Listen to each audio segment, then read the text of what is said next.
Dan saudara-saudara, pada malam hari ini kita akan merenungkan firman Tuhan. Ada banyak hal yang akan kita dengar pada hari-hari besok, tapi malam hari ini saya akan mengajak kita untuk membahas atau kita akan belajar firman Tuhan, perlengkapan di dalam memberitakan Injil. Dan saya akan mengajak kita belajar dari Kisah Rasul pasal 1 ayat 1 sampai ayat yang ke-11. Kisah 1 ayat 1 sampai 11. Boleh lihat di Alkitab saudara atau juga lihat di slide yang sudah saya sediakan. Kisah 1 ayat 1 sampai ayat yang ke-11. Hai Theophilus, dalam bukuku yang pertama aku menulis tentang segala sesuatu yang dikerjakan dan diajarkan Yesus sampai pada hari dia terangkat. Sebelum itu dia telah memberi perintahnya oleh Roh Kudus kepada rasul-rasul yang dipilihnya. Kepada mereka dia menunjukkan dirinya setelah penderitaannya selesai, dan dengan banyak tanda dia membuktikan bahwa dia hidup. Sebab selama 40 hari dia berulang-ulang menampakkan diri dan berbicara kepada mereka tentang kerajaan Allah. Pada suatu hari ketika dia makan bersama-sama dengan mereka, dia melarang mereka meninggalkan Yerusalem dan menyuruh mereka tinggal di situ menantikan janji Bapa, yang demikian katanya telah kamu dengar daripadaku. Sebab Yohanes membaptis dengan air, tapi tidak lama lagi kamu akan dibaptis dengan Roh Kudus. Maka bertanyalah mereka yang berkumpul di situ, Tuhan, maukah engkau pada masa ini memulihkan kerajaan bagi Israel? Jawabnya, engkau tidak perlu mengetahui masa dan waktu yang ditetapkan Bapa sendiri menurut kuasa. Tetapi kamu akan menerima kuasa kalau Roh Kudus turun di atas kamu, dan kamu akan menjadi saksiku di Yerusalem, di seluruh Yudea, di Samaria, dan sampai ke ujung bumi. Sesudah ia mengatakan demikian, terangkatlah ia disaksikan oleh mereka, dan awan menutupnya dari pandangan mereka. Ketika mereka sedang menatap langit waktu dia naik, tiba-tiba berdirilah dua orang yang berpakaian putih dekat mereka dan berkata kepada mereka, hai orang-orang Galilea, mengapa kamu berdiri melihat ke langit? Yesus ini yang terangkat ke surga meninggalkan kamu akan datang kembali dengan cara yang sama seperti kamu melihat dia naik ke surga. Saudara-saudara yang terkasih, kitab ini kitab Kisah Para Rasul. Menurut ayat yang pertama dikatakan hai Theophilus, berarti saudara, kitab Kisah Para Rasul ini secara khusus itu ditulis untuk seorang yang namanya Theophilus. Dan ayat ini mengatakan hai Theophilus dalam bukuku yang pertama. Berarti saudara-saudara, sebelum ini Theophilus sudah mendapatkan satu buku sebelumnya. Dan buku apakah itu? Itu adalah Injil Lukas. Nah, Injil Lukas ditulis oleh Tabib Lukas. Dan Tabib Lukas ini menulis dua buah buku yang dikhususkan kepada Theophilus. Yang pertama adalah Injil Lukas, dan yang kedua adalah kitab Kisah Para Rasul ini. Dan karena itu, maka di sini ayat 1 mengatakan dalam bukuku yang pertama. Nah, saudara-saudara, di sini kitab Kisah Para Rasul ini sebenarnya mau menceritakan tentang bagaimana misi tentang Kristus, bagaimana Injil itu berkembang mendunia setelah Yesus naik ke surga meninggalkan murid-muridnya. Dan jika ada ayat yang boleh kita katakan sebagai sentral dari kitab Kisah Para Rasul, maka ayat itu adalah ayat 8. Tetapi kamu akan menerima kuasa kalau Roh Kudus turun ke atas kamu, kamu akan menjadi saksiku di Yerusalem, di seluruh Yudea, di Samaria, dan sampai ke ujung bumi. Saudara-saudara, penekanan di dalam ayat ini adalah kamu akan menjadi saksi. Kamu akan menjadi saksi. Kata-kata yang lain itu tidak menjadi tekanan. Tekanan utama adalah kamu akan menjadi saksi. Memang di sini ada ayat menjadi saksi di mana? Di Yerusalem, Samaria, Yudea, Samaria, sampai ujung bumi. Para kritikus Alkitab memprotes dan suka mencari salah-salahnya Alkitab. Mereka mengatakan ayat ini membuktikan bahwa Alkitab bukan firman Allah. Kenapa? Karena bayangkan saudara, Alkitab bicara tentang ujung bumi. Kalau bumi itu bulat, ujungnya di mana? Saudara bisa tunjukkan pada saya ujung dari sebuah bola. Apakah bola punya ujung? Tidak ada. Jika bumi benar-benar bulat, maka bumi harusnya tidak punya ujung. Dan karena itu mereka membaca Kisah 1 ayat 8. Nah, di sini Injil mesti diberitakan sampai ujung bumi. Ini Alkitab Alkitab tidak sesuai dengan ilmu pengetahuan. Dan karena itu Alkitab salah, bukan firman Allah. Tapi saudara, mereka tidak sadar ya, bahwa Alkitab memang bukan buku ilmu pengetahuan untuk mencatat apa yang terjadi sesuai apa adanya. Bukan itu. Alkitab menceritakan apa yang terlihat. Salah satu kritik lain terhadap Alkitab adalah waktu Yosua berdoa minta matahari berhenti. Lalu mereka berkata, menurut ilmu pengetahuan, yang benar itu adalah matahari mengelilingi bumi atau bumi mengelilingi matahari. Yang benar itu adalah bumi yang mengelilingi matahari. Jadi heliosentris yang benar. Jika bumi yang mengelilingi matahari, berarti mataharinya pusat sentral. Bagaimana bisa dikatakan matahari berhenti?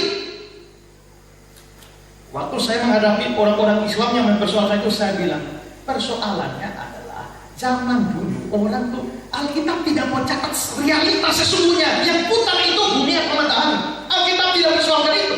Tapi persoalannya yang terlihat bagaimana? Waktu kamu bangun pagi, kamu lihat matahari di sana. Waktu siang di sini, waktu sore di sana, malam sudah di sana. Kelihatannya menurut mata. Soal realitanya, bumi yang berputar mengelilingi matahari itu urusan lain, bukan urusan Alkitab. Tapi Alkitab mencatat apa yang terlihat. Coba kalau zaman dulu, ya zaman 2000 tahun yang lalu, tiba-tiba Lukas menulis, ya lalu zaman Yosua, itu kira-kira 1500 tahun sebelum Tuhan Yesus lahir. Zaman Yosua, lalu Yosua berdoa dan berhenti, berputarlah bumi, stop, bumi stop. Semua orang jadi bingung, Yosua ini gila atau apa? Yang terlihat matahari yang bergerak, dia bilang bumi yang stop. Nah, jadi sudah terlalu banyak kritik seperti itu. Tapi bagi kita itu bukan soal. Mengapa? Karena Alkitab bukan mencatat realitas sesungguhnya. Alkitab mencatat apa yang kelihatan. Sampai hari ini pun, biarpun kita percaya bahwa bumi yang mengelilingi matahari, kita masih berkata matahari terbit, matahari terbenam. Secara implisit mengatakan bahwa yang berputar adalah matahari. Secara implisit begitu, tapi kita pakai itu. Nah, saudara-saudara, kalau mereka mengatakan ujung bumi, berarti Alkitab salah. Saudara-saudara, Alkitab bicara dari sudut pandang orang pada waktu itu. Siapa yang tahu pada waktu itu bumi itu bulat? 2000 tahun yang lalu. Yesaya, kitab Yesaya hidup 750 tahun sebelum Tuhan Yesus lahir. Tapi di dalam Yesaya 40 ayat 22, Yesaya sudah berkata, Dia yang bertakhta di atas bulatan bumi. Ilmu pengetahuan baru tahu bumi bulat itu kapan? Pada tahun 1492 oleh Columbus. Tapi Yesaya sudah mengatakan dia yang bertakhta di atas bulatan bumi. Berarti pintar mana? Yesaya atau Columbus? Yesaya sudah berapa ribu tahun, ya? Berapa ribu tahun lebih dulu sudah bicara tentang itu. Abad ke-7 sebelum Masehi, Yesaya sudah bicara bumi itu bulat. Dari mana? Wahyu Allah. Dan karena itu, kalau di sini dikatakan Injil mesti diberitakan sampai ujung bumi, jangan diartikan betul bumi memang punya ujung. Pada zaman itu orang-orang berpikir, orang belum tahu bumi itu bulat. Orang berpikir bahwa bumi ini datar. Kalau jalan-jalan terus sampai sana, nanti ketemu ujung. Kalau terus lagi jatuh di lubang. Itu menurut pikiran orang zaman dulu. Dan orang zaman dulu berpikir ujungnya bumi itu sebelah sana adalah Spanyol, sebelah sana adalah Romawi. Sehingga apabila Injil sudah sampai Spanyol dan Injil sudah sampai Romawi, maka itu berarti Injil sudah sampai ujung bumi. Itu pengertian orang pada zaman itu. Dan karena itu maka Alkitab mencatat, kamu jadi saksi Yerusalem, Samaria, Yudea sampai ujung bumi.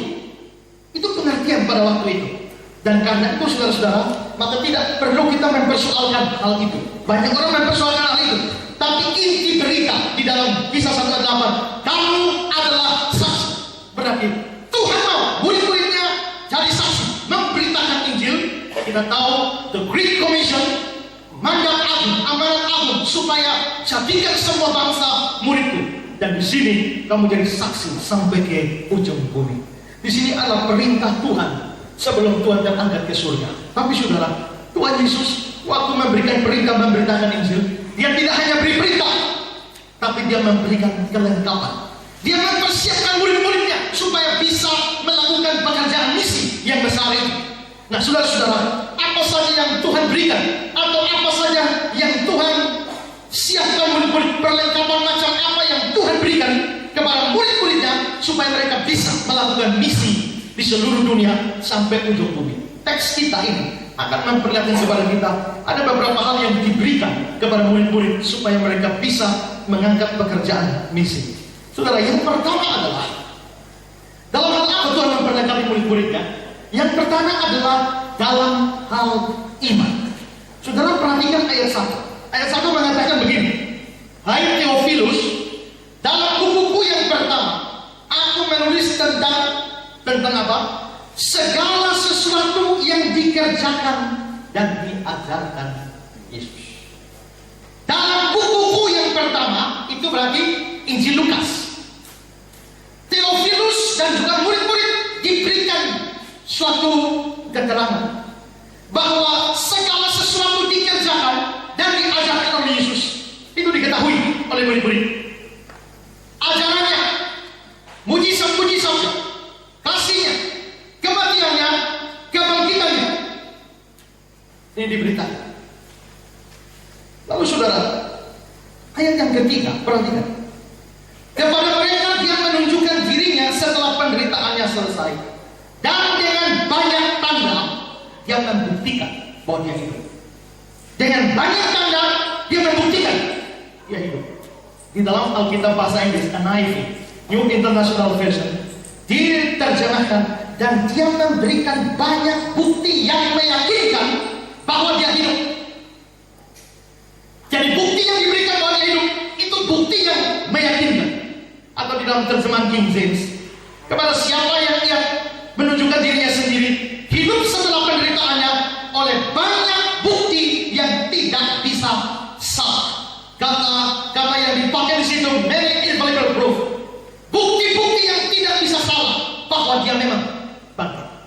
Nah, saudara-saudara, jadi saudara, Yesus itu sebelum terangkat ke surga sudah diberikan ajarannya, sudah mujizatnya, sudah kuasanya, sudah kasihnya, sudah kematiannya, sudah. Lalu dia berikan begitu banyak bukti bahwa dia bangkit. Saudara-saudara, kenapa dia berikan kepada murid-murid semua ini? Bukti-bukti yang meyakinkan bahwa dia bangkit, dia mati dan dia bangkit. Mengapa? Karena dia mau sebelum murid-murid beritakan Injil, sebelum murid-murid bersaksi ke seluruh dunia sampai ujung bumi, mereka harus betul-betul punya iman kepada Kristus. Iman kepada apa? Ajarannya. Iman kepada apa? Kuasanya. Iman kepada apa? Kepada kasihnya. Iman kepada apa? Kematiannya. Iman kepada apa? Kebangkitannya. Karena itu saudara, di sini mereka harus punya iman seperti ini baru mereka bisa beritakan ini. Orang kalau tidak percaya Yesus bangkit, tidak percaya Yesus mati, otomatis tidak percaya dia mati. Atau percaya dia mati tapi tidak bangkit. Lalu Injil apa yang mau dia beritakan? Sepanjang sejarah ada begitu banyak keberatan tentang kebangkitan Kristus. Ada yang mengatakan bahwa mayat Yesus itu dicuri. Ada yang mengatakan bahwa Yesus tidak mati, cuma pingsan saja. Lalu hari yang ketiga sadar, siuman dari pingsannya. Ada yang mengatakan murid Yesus tidak bangkit, murid-murid hanya mengalami halusinasi. Tahu halusinasi? Ketika mama mati pas hari ke-40, pas cuci piring di belakang lihat di pohon pisang mama datang. Itu halusinasi. Nah, mereka mengatakan Yesus tidak bangkit, tapi hanya halusinasi.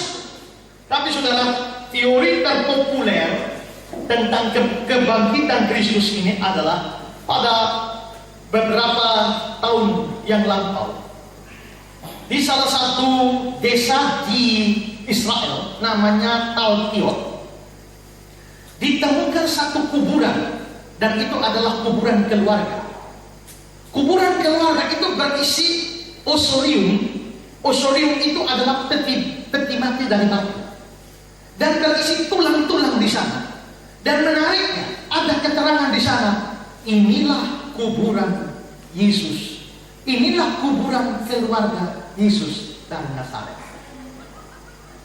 Ini menghebohkan dunia teologi. Inilah kuburan keluarga Yesus dari Nazaret. Maka di sana ada kuburan Maria, di sana ada kuburan Yesus, di mana sana ada kuburan Yusuf,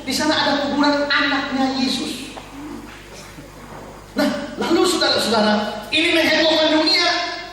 Seolah-olah ini kegempara. Maka para ahli teologi liberal mengatakan, nah, ini sebagai bukti Yesus tidak bangkit. Maka saudara-saudara, pada tahun 2002 ada seorang pendeta GKI dan juga dosen di Sekolah Tinggi Teologi Jakarta, namanya Pendeta Yohanes Rahmat. Dia menulis di koran Kompas pada Paskah, Paskah 2002, halaman 4. Dia membahas tentang penemuan makam Taufiot ini. Dan setelah dia membahas penemuan makam Taufiot ini, lalu Yohanes Rahmat setelah itu mengatakan bahwa ini semua sebagai bukti bahwa Yesus memang tidak pernah bangkit dari antara mati. Ini pendeta dosen teologi. Lalu dia bilang begini, lalu terus bagaimana dengan catatan Alkitab bahwa Yesus bangkit? Itu cuma cerita iman. Itu adalah Kristus yang diimani, tapi bukan Yesus sejarah. Yesus yang pernah hidup di dalam sejarah. Kristus yang diimani belum tentu seperti Yesus yang pernah hidup di dalam sejarah.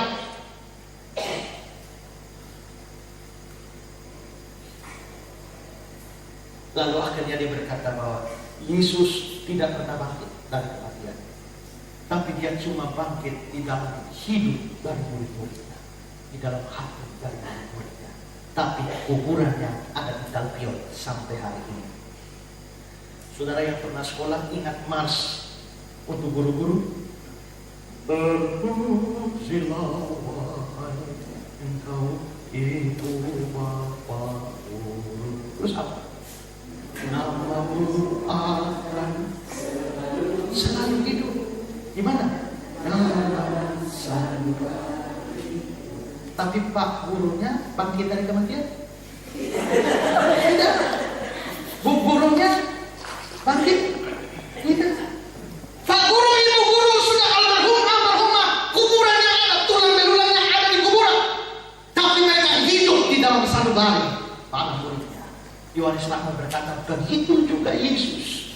Kuburannya ada di Taufiot, tapi dia hidup, bangkit untuk selama-lamanya di dalam iman dan semangat murid-murid. Begitulah kata pendeta Yohanes Rahmat. Syukur alhamdulillah, dia sudah dipecat oleh DKI dan diberhentikan dari STT Jakarta. Tapi saudara bayangkan, seandainya orang tidak percaya tentang Yesus bangkit, lalu berita apa yang mau disampaikan? Injil macam apa yang disampaikan kepada dunia? Saudara, saya lanjutkan sedikit cerita Taufiot tadi. Pemerintah atau Departemen Kepurbakalaan Israel lalu meneliti ini. Mereka teliti kuburan ini. Kuburan ini memang sudah umur 2000-an tahun, sama dengan Yesus. Betul. Periksa peti mati dari batunya, periksa. Oh, ternyata betul, umur peti matinya 2000-an tahun. Periksa tulang-tulangnya 2000-an tahun. Tapi ini persis semua, bukan palsu. Tapi yang aneh, tulisan inilah kuburan keluarga Yesus dari Nazaret. Itu tidak berumur 2000 tahun, tapi baru. Nah, ini mencurigakan. Kenapa kuburannya dari 2000 tahun lalu peti baru, dari 2000 tahun lalu tulang-tulang 2000 tahun yang lalu, tulisannya kok baru? Nah, periksa, polisi cari. Setelah polisi cari, ternyata yang menemukan pertama kali kuburan itu adalah seorang yang namanya Oded Golan. Dan Oded Golan itu adalah seorang Islam. Dan setelah diperhadapkan, diperiksa di polisi dan sidang pengadilan, dia akhirnya mengaku bahwa dia memang menemukan kuburan itu. Dia bawa pahat, lalu dia pahat di sana. Inilah kuburan keluarga Yesus dari Nazaret. Pemerintah menganggap Oded Golan ini menipu hampir seluruh dunia. Karena itu Oded Golan dijebloskan dalam penjara, sampai hari ini masih ada dalam penjara. Berarti semua teori yang sudah terlanjur percaya Yesus tidak bangkit, semua harus berubah. Nah, saudara-saudara, karena itu, jika orang tidak percaya Yesus bangkit, lalu dia mau berita apa yang mau dia sampaikan ke seluruh dunia? Karena itu, saudara, sebelum Yesus terangkat ke surga dan dia menyuruh mereka beritakan Injil sampai ujung bumi, dia memberikan begitu banyak bukti yang tidak bisa salah, yang meyakinkan bahwa dia bangkit. Jadi mereka sudah tahu tentang acaranya, kuasanya, kasihnya, kematiannya, kebangkitannya. Lalu di ayat 9 dan 10, sesudah dia mengatakan ini, terangkatlah ia disaksikan mereka, dan mereka menatap ke langit. Berarti syarat mereka bilang tentang Yesus yang naik. Setelah itu saudara, ayat yang ke-10 sampai 11, hai orang-orang Galilea, mengapa kamu berdiri ke langit? Yesus ini yang terangkat ke surga meninggalkan kamu akan datang kembali dengan cara yang sama. Berarti Yesus akan datang. Maka saudara lihat, ada berita-beritakan Injil, tapi sebelum beritakan Injil, murid-murid dipersiapkan dengan iman. Iman yang macam apa? Mereka beriman tentang Yesus yang pernah hidup di dunia, dan iman tentang Yesus yang memberikan pengajaran yang mulia, beriman tentang kuasanya, beriman tentang kematiannya, beriman tentang kebangkitannya, beriman tentang kenaikannya karena mereka lihat langsung, dan beriman bahwa dia yang naik pasti akan datang kembali. Nah saudara, dengan iman seperti ini, kamu akan jadi saksi di Yerusalem, Samaria, Yudea, sampai ke ujung bumi.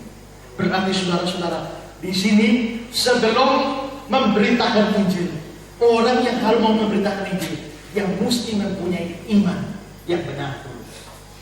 Kalau saudara tidak percaya apa yang kitab suci katakan, maka saudara mau beritakan apa kepada orang lain? Kalau saudara tidak percaya Yesus mati dan bangkit seperti yang saya katakan tadi, lalu apa yang harus diberitakan pada orang lain? Kalau saudara tidak percaya, apa yang harus diberitakan pada orang lain? Karena itu, syarat pertama atau hal pertama yang diberikan Yesus untuk murid-murid yang mau bersaksi dan melayani, mereka mesti memiliki iman tentang semua hal yang berkaitan dengan Kristus. Kita tidak bisa menyuruh orang percaya pada saat kita tidak percaya. Saya mungkin mau menceritakan sesuatu kepada saudara, walaupun ini tidak berkaitan dengan langsung dengan penginjilan. Tapi pada beberapa tahun yang lalu, saya sempat diundang untuk acara KKR di satu kampung jauh sekali, di Benak sana. Dan saudara, pada waktu saya mau bikin KKR, lalu mereka bilang, Pak, nanti acara KKR akan sambung dengan doa kesembuhan hilang. Jadi orang-orang yang sakit-sakit juga akan datang minta, Pak, doakan disembuhkan. Nah ini mati saya. Kalau berkhotbah saya bisa, ya, kalau mengajar saya bisa, tapi bikin mujizat kesembuhan ini siapa bisa? Saya nggak bisa. Tapi malam itu KKR mereka sudah terlanjur banyak. Maka saudara-saudara, mereka susun depan semua habis KKR, di muka di sini sudah orang sakit, Pak.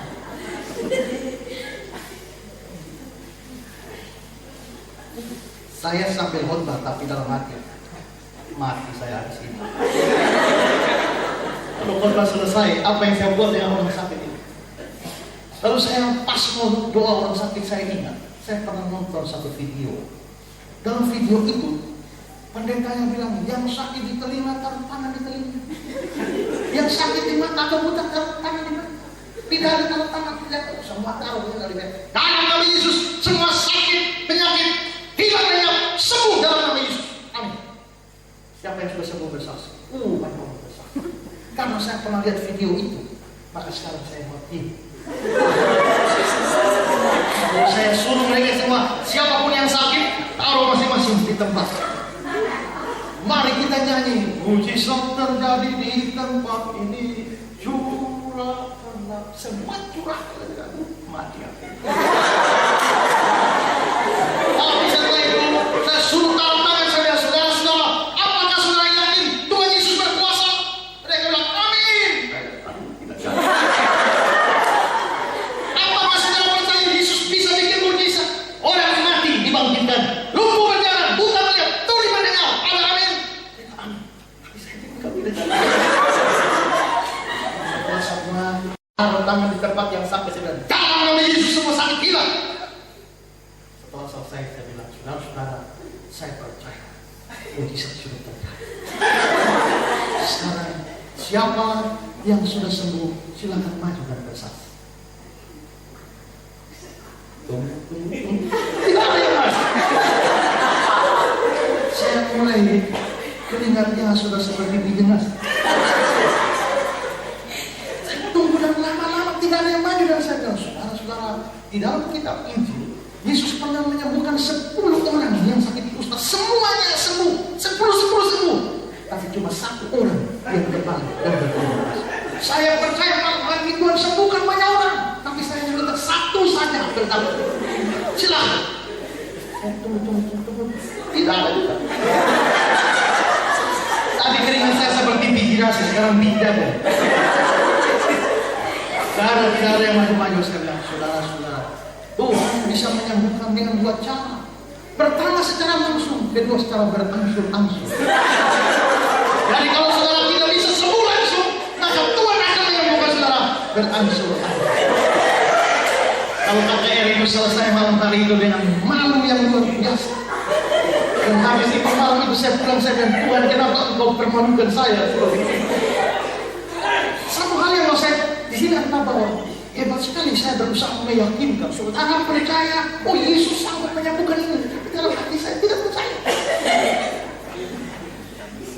Saya bilang itu meskipun itu bukan berkaitan dengan Kristus yang mati dan bangkit, tapi kita tidak bisa memberikan keyakinan kepada orang kepada sesuatu hal yang sebenarnya kita sendiri tidak imani. Karena itu semua murid-murid pergi bersaksi ke seluruh dunia, Yesus yang mati, Yesus yang bangkit, Yesus yang naik ke surga, Yesus yang akan datang kembali, sudah dibuktikan kepada mereka semuanya. Mereka diberikan bukti yang meyakinkan, tak bisa salah tentang Yesus yang bangkit. Naik ke surga, lihat sendiri. Kapan datang kabar kembali kedua malaikat bilang mereka, kamu lihat dia naik akan datang kembali. Berarti mereka dilengkapi dengan iman kepada Kristus. Saudara mau bersaksi tentang Kristus ke seluruh dunia, harus punya iman sungguh-sungguh tentang Dia. Sekarang ada begitu banyak aliran teologi yang aneh-aneh yang tidak percaya kitab suci. Tetapi saudara harus tetap percaya kepada apa yang disaksikan kitab suci. Ini yang pertama. Kedua, dalam hal apa? Kristus memperlengkapi murid-muridnya. Pertama dalam hal iman. Kedua, dalam hal ketaatan. Sekarang perhatikan ayat 4. Pada suatu hari, ketika dia makan bersama-sama dengan mereka, dia melarang mereka meninggalkan Yerusalem dan menyuruh mereka tinggal di situ menantikan janji Bapa. Yang demikian katanya telah kamu dengar daripada. Yesus menyuruh murid-muridnya tunggu di Yerusalem. Untuk apa? Untuk menerima Roh Kudus. Setelah itu baru mereka berpencar. Mengapa mereka mesti tunggu baru berpencar? Ini dimaksudkan supaya kesatuan mereka itu bisa terlihat. Kalau mereka langsung berpencar, lalu terima Roh Kudus sendiri-sendiri, itu bisa. Tapi itu tidak memperlihatkan kesatuan mereka. Tapi kalau mereka tunggu sama-sama, sama-sama terima Roh Kudus, dan setelah itu baru berpencar, maka kesatuan mereka terlihat. Tapi saudara, menunggu itu bukan pekerjaan yang mudah. Kita tahu bagaimana Abraham yang lama menunggu janji Tuhan tentang anaknya, lalu akhirnya bermasalah dengan Hagar. Saul yang lama menunggu Samuel datang, lalu akhirnya merampas apa yang bukan menjadi hak dia sebagai seorang raja. Jadi saudara, taat memang susah, tapi di sini Yesus menyuruh murid-murid mesti tunggu. Berarti di sini ketaatan mereka itu perlu dilatih. Mereka diajar untuk taat, dan ketaatan menjadi sesuatu yang penting di dalam memberitakan itu. Di dalam memberitakan Injil, kita berusaha supaya semua orang percaya kepada Yesus sebagai Tuhan dan Juru Selamat. Bagaimana kita bisa menyuruh orang percaya kepada Dia sebagai Tuhan dan Juru Selamat, sedangkan kita sendiri tidak taat kepada Dia? Jadi jelas, seorang pemberita Injil harus belajar taat kepada Tuhan.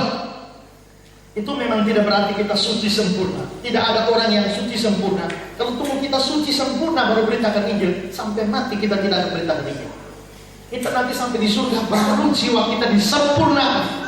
Tapi di sini yang penting sepanjang di dunia, kita berusaha belajar taat kepada Tuhan, supaya dengan ketaatan kita, Injil yang kita beritakan boleh diterima oleh orang.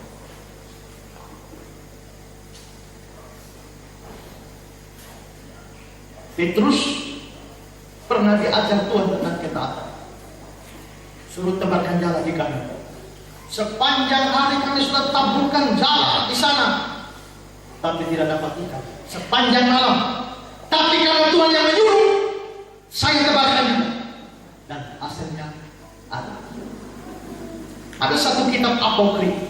Apokrif itu adalah kitab-kitab yang tidak termasuk ke dalam kanon kita. Kanon kita itu ada 66. Alkitabnya orang Katolik lebih banyak dari kita. Mungkin sekitar 72 atau berapa ya. Itu namanya Deuterokanonika. Tapi juga saudara, ada begitu banyak Deuterokanonika atau apokrif itu. Nah, di dalam salah satu kitab apokrif itu ada cerita tentang Tuhan Yesus dan murid-muridnya yang menggambarkan tentang ketaatan. Satu hari Tuhan Yesus ajak murid-muridnya, mari kita semua naik gunung, belajar di gunung. Semua murid-murid siap, mau naik gunung, belajar. Tapi sebelum naik gunung, Tuhan Yesus bilang, masing-masing tolong bawa batu. Usahakan sebesar mungkin. Lalu murid-murid yang lain angkat batu, naik gunung setengah mati, bawa batu besar. Tapi Petrus ini dasar otaknya licik, dia bilang, repot-repot bawa batu. Yang ambil batu kecil, kalau bisa jangan santai, naik semua santai. Yang lain setengah mati kering, yang halus pikul batu naik gunung. Sampai di atas Tuhan Yesus mengajar mereka banyak hal. Setelah mereka belajar semua, lapar semua, Tuhan Yesus bilang, sekarang masing-masing keluarkan batunya, taruh di muka. Semua Petrus punya. Lalu Tuhan Yesus buat tulisan, semua batu jadi roti. Sekarang masing-masing makan rotinya, tidak boleh bagi-bagi. Maka semua mendapatkan roti yang besar, dan Petrus hanya kecil. Sial lagi dia. Kenapa? Karena tidak taat. Mereka turun gunung. Beberapa saat kemudian Tuhan Yesus bilang, sekarang kita mau belajar di gunung lagi, tolong masing-masing bawa batu. Tapi bawa batu kecil saja, ya setangan saja. Maka semua bawa batu setangan. Tapi Petrus apa? Semua santai bawa batu kecil, tapi Petrus keringat halus mereka sambil naik gitu, sama terjadi roti ujung muda. Ya Tuhan, sampai sambil gunung Tuhan Yesus mengajar. Setelah habis mengajar, Tuhan Yesus bilang, keluarkan batu semua. Petrus mulai senang. Sahabat dengan ini batu besar. Tuhan Yesus bilang, nah lihatlah pohon ara sudah berbuah. Masing-masing ambil batu dan lempar. Kalau batu api lah dan batu. Dan semua lempar dia menghantam. Petrus angkat batu oleh bawah. Pesan yang mau disampaikan cerita itu adalah, kalau Tuhan bilang besar, lu jangan bikin kecil. Kalau Tuhan bikin lebih kecil, lu jangan bikin besar. Maka di sini ketaatan menjadi sesuatu yang penting. Tuhan mau aja, tunggu. Jangan dulu pergi kemana-mana. Tunggu, ketaatan di sini dibutuhkan. Di dalam memberitakan Injil supaya kita jadi saksi Tuhan, maka ketaatan itu harga mutlak bagi kita. Yang ketiga adalah dalam hal pengertian. Pertama dalam hal iman, kedua dalam hal ketaatan, ketiga dalam hal pengertian. Ayat 6 dan 7. Maka bertanyalah mereka yang berkumpul di situ, Tuhan, maukah engkau pada masa ini memulihkan kerajaan bagi Israel? Jawabnya, engkau tidak perlu mengetahui masa dan waktu yang ditetapkan Bapa sendiri menurut kuasanya. Saudara-saudara, Tuhan Yesus sekarang mau naik ke surga. Dia sudah memberikan pesan untuk pelayanan mereka. Tapi sebelum Yesus naik ke surga, mereka datang memberikan satu pertanyaan yang aneh. Tuhan, maukah engkau pada masa ini memulihkan kerajaan bagi Israel? Kenapa mereka tanya ini? Karena negara Israel pada waktu Yesus hidup dalam dunia itu ada di bawah kekuasaan Romawi. Pada zaman perjanjian lama, sejak mereka hancur, mereka tidak pernah menjadi satu kerajaan merdeka. Karena mereka ditaklukkan oleh Asyur dan Babel. Setelah itu Babelnya hancur, muncul kerajaan baru yaitu Persia. Mereka di bawah Persia.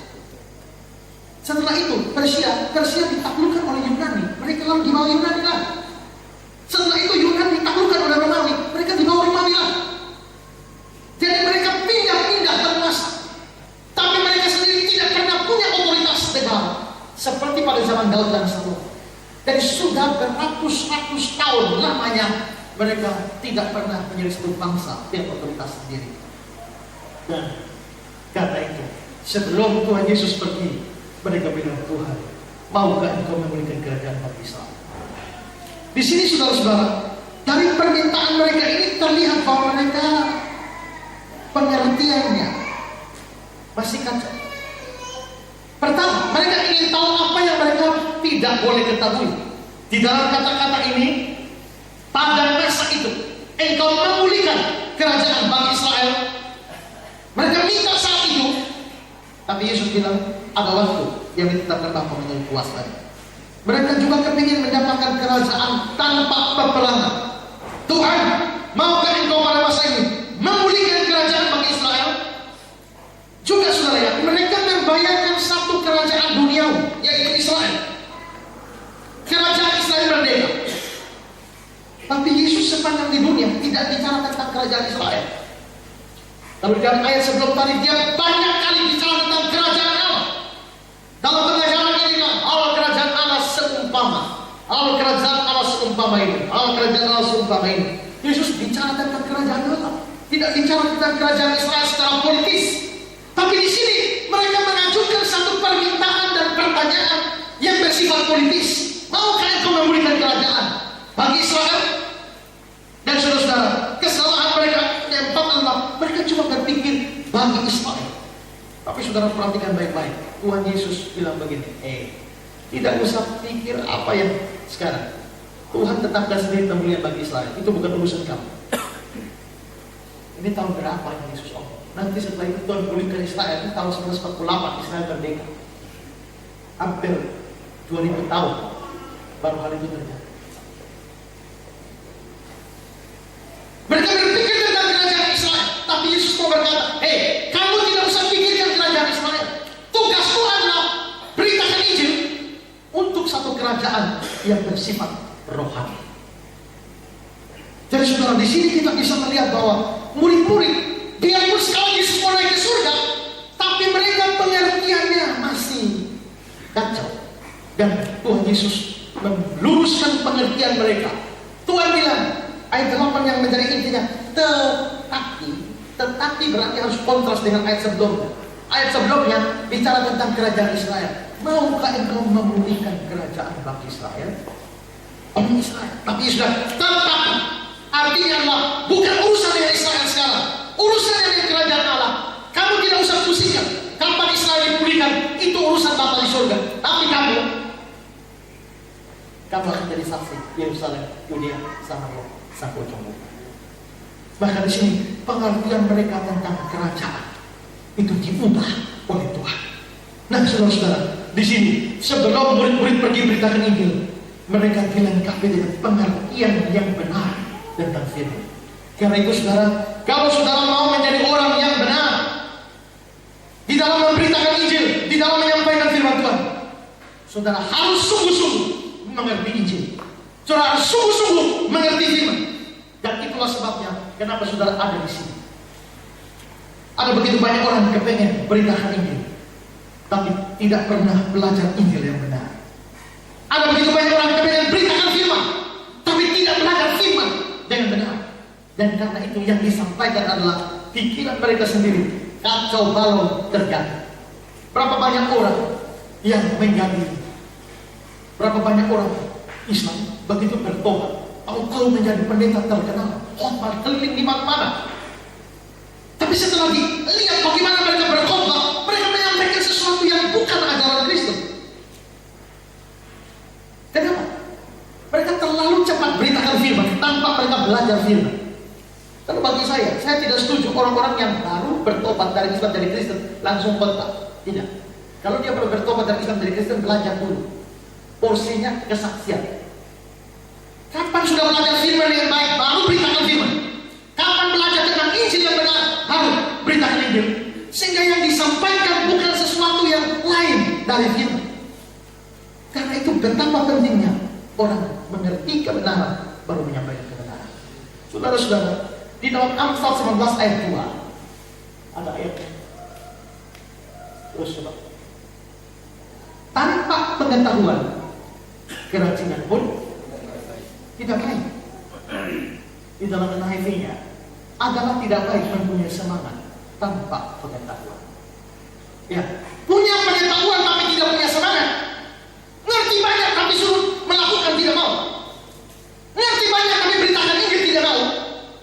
Ya untuk apa ngerti banyak? Tapi semangat beritakan itu tinggi luar biasa. Tapi pengetahuan tidak ada. No. Dulu saya cerita ya, saya ini beritakan Injil keliling ke kampung-kampung sudah dari dulu, sejak dari saya SMA. Satu hari saudara, saya ini ingat waktu saya bertobat pertama kali.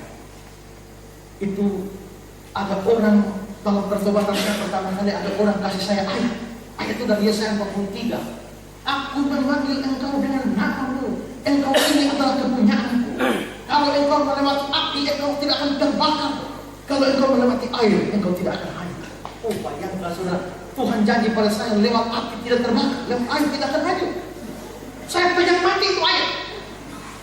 Pokoknya Tuhan saya lewat api tidak terbakar, lewat air tidak akan hanyut. Lalu saya pergi pelayanan sampai di desa Silu.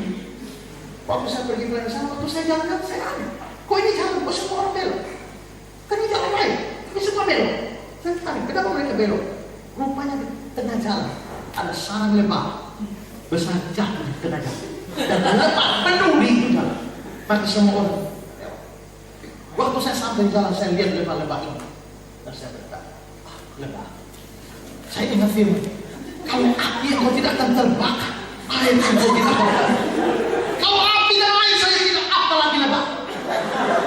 Ya, maka saya menghadap sebuah kalau saya terobos kerumunan lebah itu.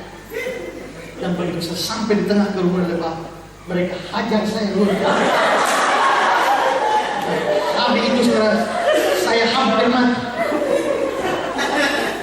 Waktu itu saya masih kurus, tapi sejak disengat lebah, saya jadi gemuk. Sampai sekarang tidak menutup. Tapi saudara perhatikan baik-baik apa yang terjadi pada saya hari itu. Semangat, ya. Api-api, ya. Tapi pengertian firman tidak ada. Setelah itu baru saya ketemu ayat di Amsal yang mengatakan, kalau orang bijak lihat masalah, lihat apa? Meninggal. Tapi orang bodoh kalau lihat persoalan maju dan lalu akhirnya baru saya ingat ayat itu. Berarti semangat saja tidak cukup. Perlu pengertian yang benar akan firman. Nah di sini murid-murid punya pengertian firman. Pasti kacau balau. Sebelum Tuhan Yesus naik ke surga, Dia uruskan semua pengertian mereka.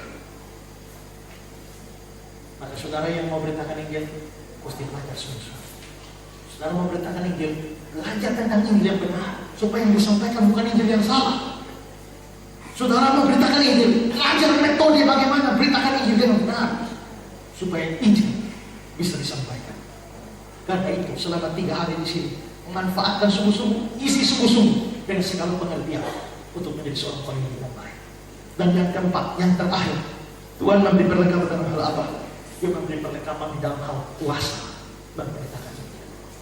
Kamu akan menjadi saksiku jika Roh Kudus turun ke atas kamu. Kata Roh Kudus, kamu akan jadi saksi. Berarti kamu akan jadi saksi Yerusalem, Yudea, Samaria sampai ujung bumi. Kalau Roh Kudus turun di atas kamu. Maka saudara-saudara, di sini kita bisa lihat bahwa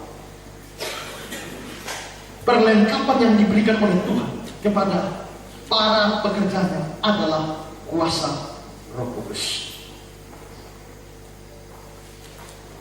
Yesus mengajar mereka tidak bersandar pada diri mereka sendiri pada waktu beritakan ini, tapi bersandar kepada Roh Kudus. Karena Roh itu yang memberikan kemampuan pada mereka di dalam memberitakan ini. Memang pada waktu itu murid-murid dalam masa transisi, dan karena itu mereka itu sudah percaya Yesus, tapi mesti menunggu baru dapat Roh Kudus. Karena Roh Kudusnya belum dicurahkan. Berbeda dengan kita sekarang. Kalau kita sekarang pada waktu kita percaya Yesus, pasti dapat Roh Kudus. Itu terlihat dalam Efesus 1 ayat 13. Di dalam Dia juga, ketika kamu percaya, dimeteraikan dengan Roh Kudus. Kapan kamu dimeteraikan dengan Roh Kudus? Ketika kamu percaya. Jadi asal saudara memang sungguh-sungguh orang percaya, saudara diberikan Roh Kudus. Tapi saudara, sekalipun kita percaya Yesus, terima Roh Kudus, Sekarang persoalannya adalah kita perlu bersandar kepada Roh Kudus. Kita percaya. Orang tidak percaya Yesus karena metode penginjilan kita bagus. Orang tidak percaya Yesus karena kefasihan kita. Orang tidak percaya Yesus karena kemampuan kita beritakan firman. Tidak. Tapi Roh Kudus yang berikan kemampuan. Saudara, saya waktu sekolah teologi, saya sekolah teologi di Malang. Salah satu syarat untuk diwisuda adalah minimal memberitakan Injil kepada 10 orang beragama lain sampai mereka terima Yesus. Minimal 10.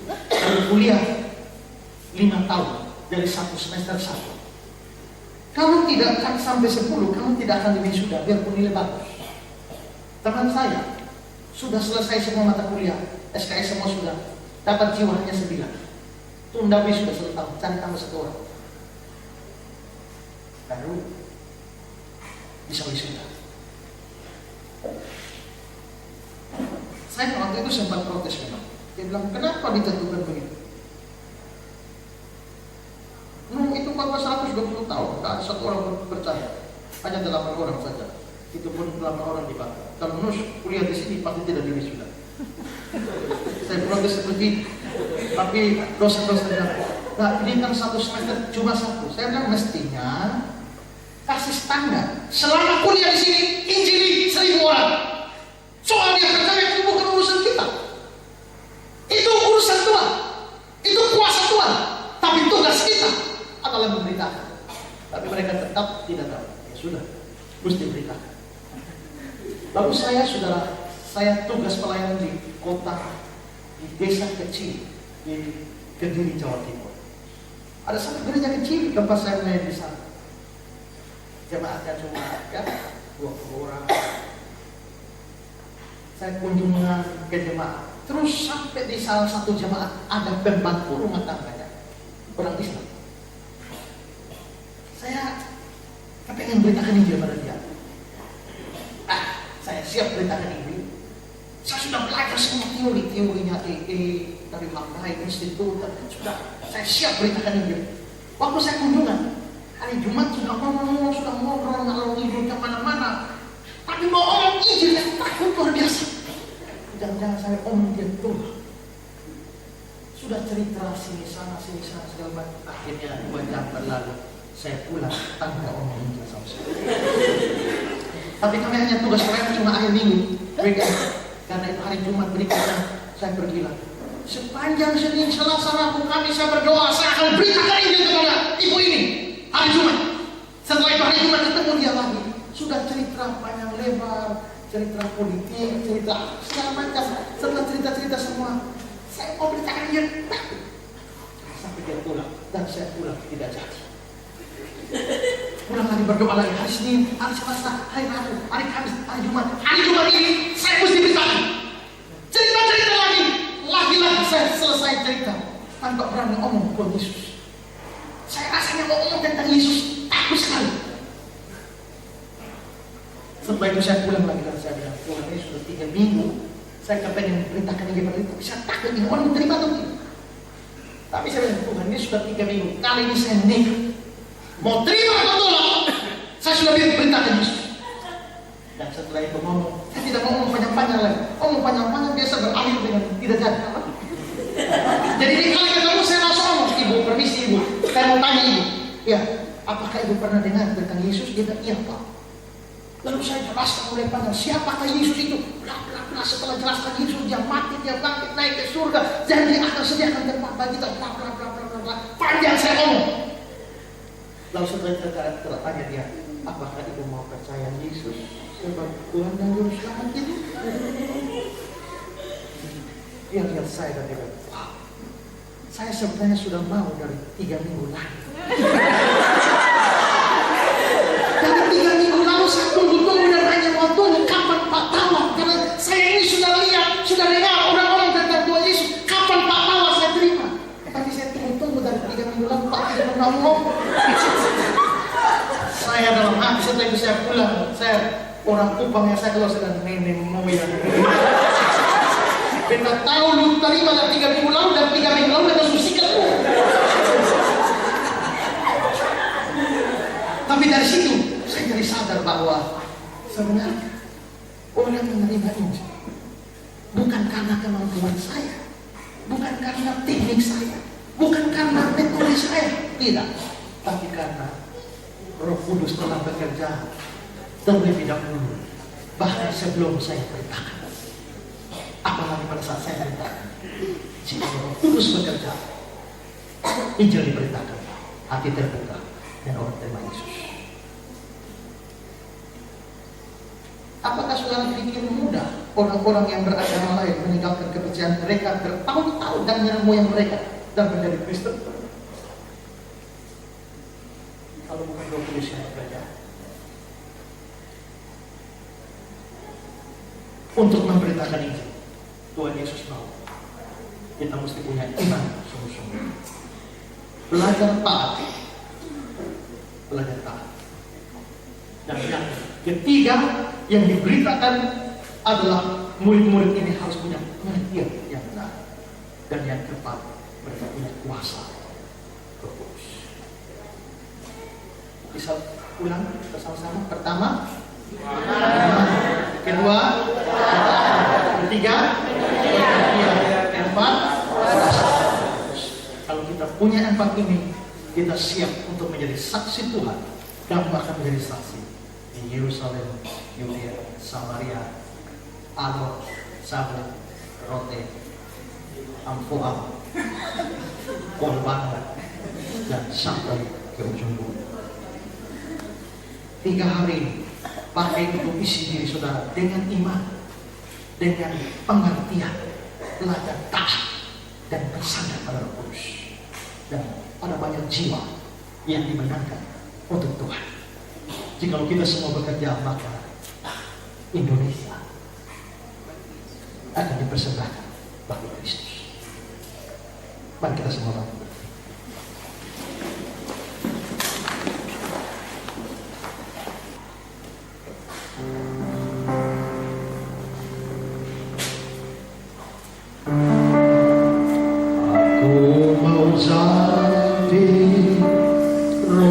Bagimu yang terpecah bagimu,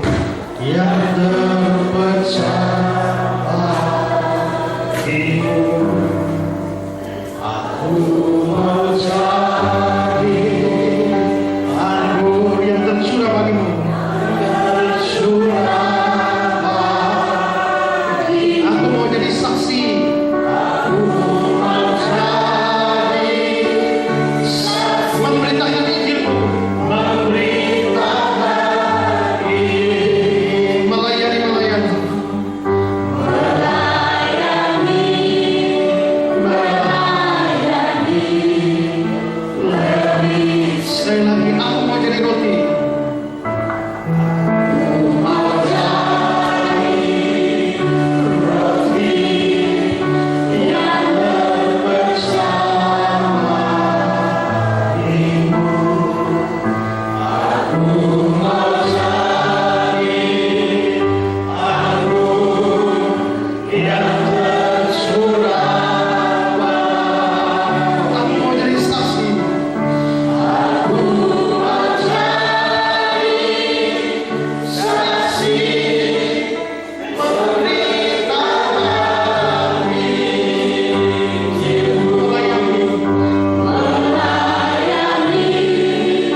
mau melayani Tuhan dengan sungguh-sungguh. Terima kasih untuk firman-Mu yang sudah datang pada kami.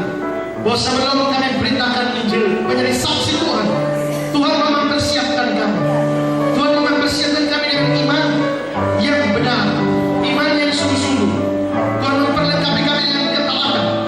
Tuhan memperlengkapi kami dengan pengertian akan firman, dan Tuhan memperlengkapi kami dengan kuasa untuk bertahan hidup. Terima kasih Tuhan, kami ada di sini selama 3 hari. Kami mau Tuhan lengkapi kami dengan segala yang kami perlukan untuk bisa menjadi saksi Tuhan, menjadi pemberita Injil, menjadi pemberita firman di mana Tuhan tempatkan kami.